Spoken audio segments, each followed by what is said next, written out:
City India news Telugu, ఇది చీకటి వెలుగు. గురుకులాలు ప్రభుత్వ పాఠశాలల్లో మౌలిక సదుపాయాలు కల్పించడంపై షార్ట్ డిస్కషన్ నాకు అనుమతి ఇచ్చినందుకు మీకు ధన్యవాదాలు అధ్యక్ష.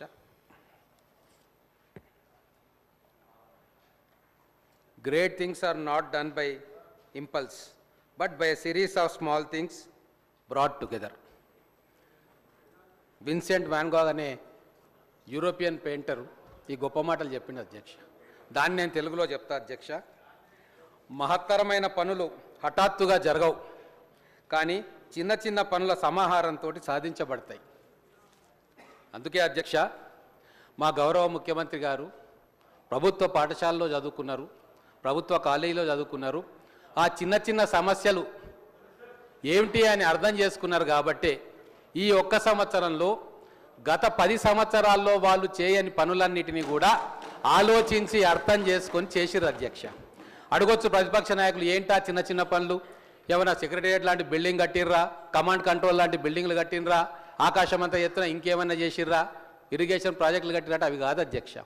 చాలా చిన్నవి ఏంటి అనేది నేను ఇప్పుడు చెప్తాను అధ్యక్ష.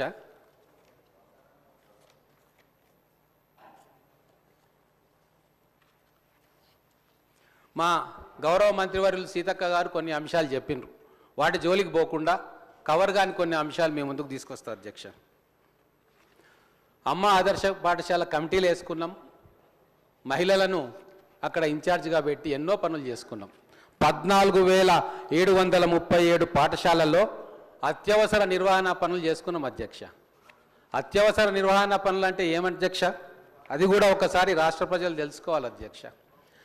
తాగునీటి సౌకర్యాలను కల్పించుట, తరగతి గదుల విద్యుదీకరణ, చిన్న తరహా మరమ్మత్తు పనులు, ప్రస్తుతం ఉన్న నిర్వహణలో లేని మరుగుదొడ్ల పునరుద్ధరణ, బాలికల మరుగుదొడ్ల నిర్మాణం. ఏం విషయాలు అధ్యక్ష? ఈ చిన్న విషయాలు వాళ్ళు ఎందుకు చేయలేకపోయినారు అధ్యక్ష?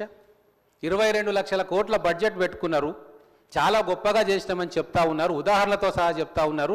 మరి చిన్న చిన్న పనులు ఎందుకు చేయలేదు అంటే వీళ్ళు సామాన్యుల పక్షాన ఏ రోజు కూడా లేరు అధ్యక్ష, బలవంతుల పక్షాన్నే ఉన్నారు. కానీ బట్ ఫర్ చేంజ్ ఈ గవర్నమెంట్ వచ్చిన తర్వాత సామాన్యుని పక్కన నిలబడడం అనేది ఏందో ప్రపంచానికి, తెలంగాణ ప్రజలకు మేము చాటి చెప్పినాం అధ్యక్ష.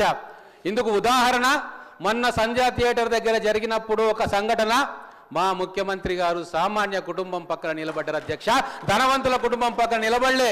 మొత్తం ప్రపంచం పోయి ఆ సినిమా యాక్టర్ ఇంట్లో కన్సల్టేషన్ చేసి ఫోటోలు దిగినరు తప్ప ఎవరు కూడా హాస్పిటల్ను విజిట్ చేసి వాళ్లకు ధైర్యం కలిగించలేదు అధ్యక్ష. ఆ సామాన్యుల పక్కన నిలబడడానికే మాకు తీర్పిచ్చిండ్రు, మేము పని చేస్తూ ఉన్నాం అధ్యక్ష. అందుకే ఇంకా చాలా ఉన్నాయి చెప్పేది. ఆ చిన్న చిన్న పనులు ఏంది అధ్యక్ష? అధ్యక్ష మన అందరికీ తెలుసు అధ్యక్ష, మన అందరికీ తెలుసు అధ్యక్ష,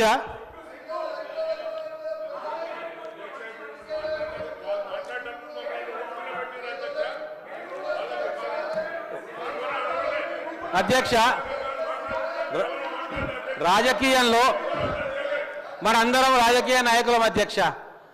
మొదలు సర్పంచ్గా ఎన్నికైతారు, తర్వాత మంచి పనులు చేసి ఎంపీటీసీఓ జెడ్పీటీసీఓ కావాలనుకుంటారు, ఆ తర్వాత ఎమ్మెల్యే కావాలనుకుంటారు, పెద్ద పదవులు ఆశిస్తారు. అది సహజం అధ్యక్ష. అలాగే టీచర్లు ఎన్నో సంవత్సరాల నుంచి ఉంటే వాళ్ళు ప్రమోషన్స్ ఆశిస్తారు అధ్యక్ష.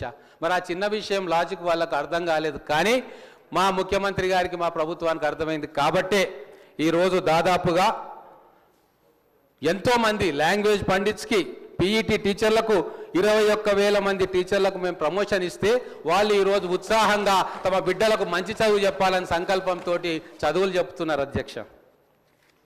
ఇంకా చిన్న పని మా సీతక్క గారు కూడా చెప్పిన, అయినా మళ్ళొకసారి చెప్తా. విద్యుత్ శక్తి విషయంలో ఎలక్ట్రిసిటీ ఫ్రీ ఆఫ్ కాస్ట్ మనం పాఠశాలకు ఇస్తున్నాం అధ్యక్ష. ఎంత ఇస్తున్నాం అధ్యక్ష? 118 కోట్లేమో గవర్నమెంట్ స్కూల్స్కి ఇస్తూ ఉన్నాము, 200 కోట్లు రెసిడెన్షియల్ స్కూల్స్ ఇస్తున్నాం. ఇది చాలా చిన్నదే కదా అధ్యక్ష. వాళ్ళు ఎందుకు చేయలేదు అధ్యక్ష? వాళ్ళ దృష్టి దీని మీద ఎందుకు రాలేదు అధ్యక్ష? కానీ మా దృష్టి మీద ఎందుకు వచ్చిందంటే మేము సామాన్యుల పక్షాన నిలబడతాం, ప్రభుత్వ పాఠశాల విద్యా వ్యవస్థను మెరుగుపరచాలనుకుంటున్నాం కాబట్టి మా దృష్టికి వచ్చింది, మేము చేసినాం అధ్యక్ష. ఇంకొక విషయం అధ్యక్ష, గతంలో కూడా నేను చెప్పిన, లర్నింగ్ అవుట్కమ్స్ అనేది చాలా పెద్ద అంశం అధ్యక్ష. మొత్తం గత 10 సంవత్సరాల్లో లర్నింగ్ అవుట్కమ్ అనేది గవర్నమెంట్ ఆఫ్ ఇండియా రిపోర్ట్లలో ఉంటుంది అధ్యక్ష. 35వ స్థానంలో మనం ఉండే అధ్యక్ష. దాన్ని ముందుకు తీసుకురావడానికి, మన స్థానాన్ని పైకి తీసుకురావడానికి ఈ చిన్న చిన్న అంశాలన్నింటినీ కూడి ఈరోజు ఒక పెద్ద మిషన్ తోటి మేము పనిచేస్తూ ఉన్నాం అధ్యక్ష. ఈ తెలంగాణ ప్రజలు అర్థం చేసుకుంటా ఉన్నారు. మొన్న ఏం జరిగింది అధ్యక్ష, మాకు నిజంగా ఎమ్మెల్యే అయినందుకు మాకు సార్థకత అనిపించింది. మా అందరం ఎమ్మెల్యేలము ముఖ్యమంత్రితో సహా ఆ రెసిడెన్షియల్ విద్యార్థుల పక్కన నిలబడి భోజనం చేస్తూ ఉంటే ఈ జన్మకి ఇది చాలు అని చెప్పి ఆ పిల్లల కళ్ళల్లో ఆ వెలుగును చూస్తుంటే అనిపించింది అధ్యక్ష. ఏం మెనూ ఇస్తున్నాం అధ్యక్ష అక్కడ? ఆ తల్లిదండ్రులతో మాట్లాడుతుంటే వాళ్ళు అంటారు, అయ్యా మా ఇంట్లో కూడా మేము ఇంత మంచి మెనూ పెట్టలేము, పనులల్లో పొద్దున్నే లేచి కూలికి పోతాము, పనికి పోతాము, మేము ఇంత మంచి మెనూ పెట్టలేము. ఇప్పటి నుంచి మేము మా ఇంట్లో నుంచి సాటర్డే శనివారం రోజు వాళ్లకు వెసులుబాటు ఉంటుంది పిల్లల్ని కలుసుకోవడానికి. కానీ ఆ రోజు ఆ తల్లిదండ్రులు అన్నారు, ఇప్పటి నుంచి మేము ఏంది జంతికలు తీసుకురావక్కర్లేదు, స్నాక్స్ తీసుకురావక్కర్లేదు, ఊరగాయలు తీసుకురావక్కర్లేదు, మొత్తం కూడా ప్రభుత్వం చూసుకుంటా ఉన్నది. 6 సార్లు నాన్ వెజ్ కూరలు పెడతా ఉన్నారు అధ్యక్ష. ఏ కుటుంబంలో 6 సార్లు వీక్కి పిల్లలకు నాన్ వెజ్ పెడతారో చెప్పబడండి అధ్యక్ష. రాగి జావా ఇస్తున్నాము, పండ్లు ఇస్తున్నాము, ఎన్ని రకాలుగా ఇంప్రూవ్మెంట్ చేస్తున్నాం అధ్యక్ష. ఇవన్నీ 10 సంవత్సరాల్లో వాళ్ళకి కనబడలేదా అధ్యక్ష? ఆ డైట్ ఛార్జీలు 7 సంవత్సరాలు ఎందుకు పెంచలేదు అధ్యక్ష? 16 సంవత్సరాలు కాస్మెటిక్ ఛార్జెస్ ఎందుకు పెంచలేదు అధ్యక్ష? వాళ్ళ చూపులు ఆకాశం మీద ఉన్నాయి, వాళ్ళ చూపులు ఢిల్లీ వైపు ఉన్నాయి, వాళ్ళ చూపులు రాజకీయం వైపు ఉన్నాయి. కానీ పిల్లల కడుపు మీద లేదు, వాళ్ళు వేసుకునే బట్టల మీద లేదు, ఆ పరిసరాల మీద లేదు అధ్యక్ష. ఆ చిన్న విషయం ఇంకోటి నేను చెప్తా.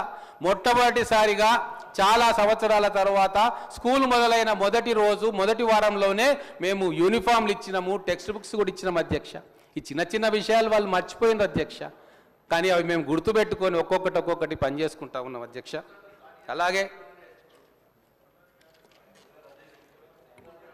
ఒక్క విషయం, మా పెద్దలు కమలాకర్ గారు సీనియర్ శాసనసభ్యులు, మంత్రిగా పనిచేసారు, మాకు గౌరవం. కానీ వాళ్ళు కొన్ని లెక్కలను కన్వీనియంట్గా మర్చిపోతూ ఉన్నారు. కేసీఆర్ గారి హయాంలో బీసీ గురుకులాలను పెట్టిండ్రు అధ్యక్ష. కానీ ఈరోజు తెలంగాణ సమాజానికి తెలవాల్సిన అవసరం ఏముందంటే, ఎన్ని బీసీ గురుకులాలు కావచ్చు, ఎన్ని గురుకులాలు కావచ్చు సొంత భవనాల్లో ఉన్నాయి, ఎన్ని అద్దె భవనాలలో ఉన్నాయి. లెక్కలు ఈరోజు మన ముందు ఉన్నాయి కదా అధ్యక్ష. ఈరోజు 66% గురుకులాలకు సొంత భవనాలు లేవు, అద్దె భవనాల్లోనే, టెంపరీ భవనాల్లోనే ఉన్నాయి. మరి 10 సంవత్సరాలలో వాళ్ళకి కనబడలేదా అధ్యక్ష? ఒక్క సంవత్సరమే మా మీద మీరు ఇది చేయలేదు అది చేయలేదు అంటుంటే, మరి 10 సంవత్సరాల్లో వీళ్ళు సొంత భవనాలు కూడా మన పిల్లలకు ఇవ్వకుండా, ఫెసిలిటీస్ ఇవ్వకుండా వాళ్ళు కాలయాపన చేసిన విషయం ఈరోజు తెలంగాణ ప్రజలకు చెప్పాల్సిన బాధ్యత మా మీద ఉన్నది కదా అధ్యక్ష. అందుకే ఒక చిన్నది నేను చెప్తాను అధ్యక్ష, కొన్ని విషయాలు.